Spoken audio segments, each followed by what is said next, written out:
ठीक है। नव जागरण अगर हम लोग कहते हैं, ठीक है, नव जागरण क्या होता है कि नई चेतना आती है। यूरोप में क्या हुआ कि नए प्रकार की चेतना जो है वो आने लगी। नई प्रकार की चेतना से क्या तात्पर्य है कि जो है लोगों ने सोचना स्टार्ट किया कि ये लोग क्या कर रहे हैं, हमको धर्म के नाम पे जो है हमारा जो है वो इस्तेमाल कर रहे हैं, हमारे जो है वो यूज कर रहे हैं। किस प्रकार से? अगर हम लोग धर्म देखते हैं जो है, अगर हम लोग इसमें देखेंगे कि धर्म और राजनीति शासन दोनों में अंतर होता है। धर्म क्या है? आस्था का विषय है। धर्म क्या है? आस्था का विषय है। लेकिन शासन क्या है? शासन एक विश्वास का विषय है। अगर हम जो है धर्म के ऊपर जाते हैं तो क्या होता है कि अगर मान लो कि हम किसी भगवान में मान रहे हैं, हम हमारी कोई इच्छा है, हमने भगवान को बताई कि भगवान ये हमारी इच्छा है, काश इसे आप पूरा कर देते। हो सके कि वो इच्छा पूरा हो और हो सके कि इच्छा ना भी पूरा हो। क्लियर है? तो क्या होता है कि अगर हमारी इच्छा पूरी नहीं हुई तो क्या हम भगवान में मानना छोड़ देते हैं? नहीं छोड़ते। वो हमारी आस्था है। विश्वास क्या है कि हम जो है अपने प्रतिनिधि को चुनते हैं या फिर हमारा जो है वो शासक के प्रति क्या रहता है? विश्वास रहता है कि हमारा काम ये करेगा। ठीक है, हम जाते हैं मान लो कि एरिया के किसी जनप्रतिनिधि के पास जाओ कि आप ये हमारा काम कर दीजिए, ठीक है, लेकिन वो तुम्हारा काम नहीं किया, एक बार नहीं किया, दो बार नहीं किया, डेवलपमेंट का काम नहीं हो रहा है, काम नहीं हो रहा है, तो क्या हम उसे दोबारा वोट देंगे? नहीं देंगे। ठीक है, तो वो है विश्वास। कि विश्वास क्या है कि एक बार जो है वो जा भी किया, उसके बाद से जो है अगर हम लोग नीचे की ओर आएंगे तो मिडिल ईस्ट है। मिडिल ईस्ट कंट्रीज अगर हम लोग देखते हैं जैसे कि सऊदी अरेबिया हो गया, यूएई हो गया, ईरान, इराक, कजाकिस्तान, ये सब जो है, अफगानिस्तान वगैरह जो पोर्शन है, वहां पर क्या था कि वहां से व्यापार होता था उस रूट से। लेकिन जो है जब इस्लाम का जो है जब उदय हुआ, जो है 7वीं शताब्दी में जो है उदय हुआ, उसके बाद से वो और तेजी से बढ़ने लगा। हजरत मोहम्मद साहब का जो है, पैगंबर साहब की जब मृत्यु हो गई, उसके बाद जो है वो और तेजी से फैला। अब वो जो साम्राज्य था वहां पर, ठीक है, मतलब कि मिडिल ईस्ट का जो साम्राज्य था, वहां पर उन्होंने ये जो है एक शर्त लगाई कि अगर यहां से होकर के किसी को जाना है, उस रूट को सिल्क रूट कहते थे। क्या कहते थे? Silk route. तो उस रूट से अगर होकर के किसी को व्यापार के लिए जाना है तो उसे यह धर्म स्वीकार करना पड़ेगा। ठीक है, अब जो है धर्म स्वीकार करना पड़ेगा। सेकंड चीज क्या हो गई कि अब कोई तो अपना धर्म परिवर्तन करने को तैयार नहीं था। वो अब उनके सामने एक दुविधा थी कि हमको इंडिया के साथ व्यापार भी करना है, लेकिन जो है हमको इस रास्ते से जाने भी नहीं दिया जाएगा। तो उस कारण क्या है कि लोगों ने जो है दूसरा रास्ता अपनाया।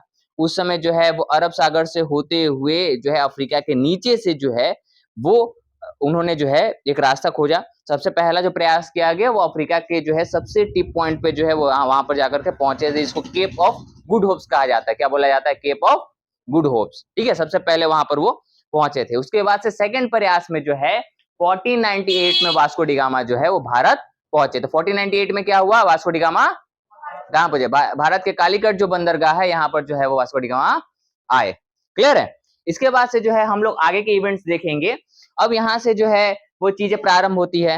इंडिया में फर्स्ट पहुंचने वाले वास्को डी गामा, हाँ, ठीक। अब वो आगे डिस्कस किया जाएगा, वो मॉडर्न हिस्ट्री का पार्ट है ना। अभी हम लोग जो है इंडियन कॉन्स्टिट्यूशन को थोड़ा सा समझेंगे, तो इस वजह से थोड़ा सा पहले से प्रारंभ किया गया है, क्योंकि जो है हम उस समय के सोशल जो है और कल्चरल पार्ट को समझ सके। ठीक है, इसके बाद से अगर हम लोग देखेंगे कि ये चीजें चलती रही, उसके बाद से मान लो कि डच आए, फिर मतलब कि अंग्रेज आए, फिर जो है फ्रांसीसी आए, इस तरीके से जो चीजें हैं वो ऑनगोइंग रही। अब अगर हम लोग देखते हैं ठीक उसके कुछ सालों बाद जो है अगर देखेंगे तो मुगलों में से जो है मुगलों का शासन जो है वो स्टार्ट हुआ। ठीक है, तो जो है बाबर जो है पहली बार जो है यहाँ पर आए, उन्होंने जो है वो युद्ध किया। ठीक है, पानीपत का जो है युद्ध हुआ और उन्होंने जो है विजय प्राप्त की।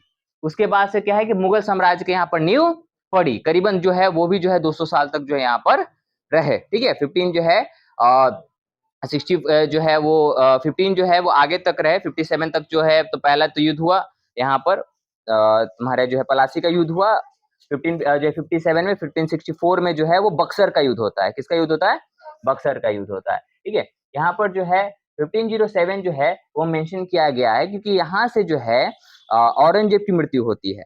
जब तक मुगल एम्पायर ज्यादा जो है वो स्ट्रांग था, ज्यादा जो है मजबूत था, तब तक जो है कोई भी जो, जैसे कि अगर हम लोग देख लेते हैं कि या तो वो मुगल के समय जो है अंग्रेज हो गए, या तो फ्रांसीसी हो गए, या तो डच हो गए, या तो पुर्तगाली हो गए, कोई भी जो है उनसे टक्कर जो है वो नहीं ले रहा था, क्योंकि उस समय शासक बड़े स्ट्रांग थे। लेकिन बाद में जब लेटर मुगल्स आए, ठीक है, उनके बाद के जब शासक आए, तो उनके समय में क्या हुआ एक तरीके से कि उन्होंने जो है अपना जो जोर है वो बढ़ाते गए, ठीक है।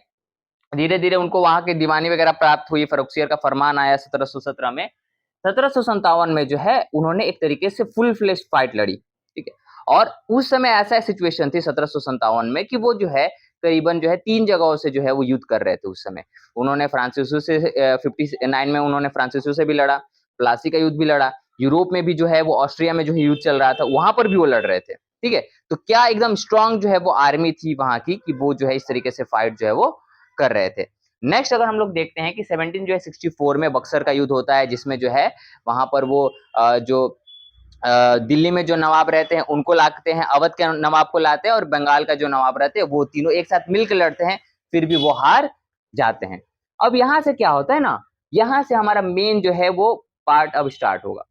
यहाँ से उनको क्या है कि एक तरीके से कि पूरे बंगाल जो है, बिहार और उड़ीसा जो उनकी जो है दीवानी जो है वो प्राप्त जो है वो हो जाती है, एक तरीके से अवध वगैरह की जो है दीवानी उनको प्राप्त हो गई। यहाँ से उन्होंने जो है कॉन्कर करना स्टार्ट किया धीरे धीरे। उस समय का जो है गवर्नर जनरल थे वो थे कौन थे, जो है वॉरेन हेस्टिंग। क्या थे? Warren Hasting. वॉरेन हेस्टिंग जब आए तो उन्होंने क्या है कि एक तरीके से जो है कहा जाता ना कि इतिहास में जो है ना सबसे जो करप्ट लोगों की बात आती है, ठीक है, सबसे भ्रष्ट लोगों की बात आती है तो वॉरेन हेस्टिंग का नाम सबसे ऊपर आएगा, ठीक है। एक कंपनी जो आखिरी जो है 3 बैटल जीत चुकी है, इतना सारा पैसा है उसके पास, लेकिन 1770 आते आते, ठीक है, 1770 आते आते बैंकरप्ट हो जाती है, मतलब दिवालिया निकल जाता है। कंपनी को खुद चलाने के लिए उसके पास पैसे नहीं है। तो कंपनी के जो रिप्रेजेंटेटिव रहते हैं कहां पर, ब्रिटेन में, वो विचार करते हैं कि ऐसा क्या हुआ कि जो है हमने 2-2 वॉर जीते, 57 का वॉर जीता, 64 का वॉर जीता, इतना सारा पैसा आया हमारे पास, लेकिन अभी हमारे पास पैसा नहीं है। समझ में आ रहा है? तो कंपनी ने इसके ऊपर विचार किया और ये चीजें जो है सामने आई कि वॉरेन हेस्टिंग है वो उनके भ्रष्टाचार के कारण, ठीक है, उनके भ्रष्टाचार के कारण कंपनी का दिवालिया हो रहा था।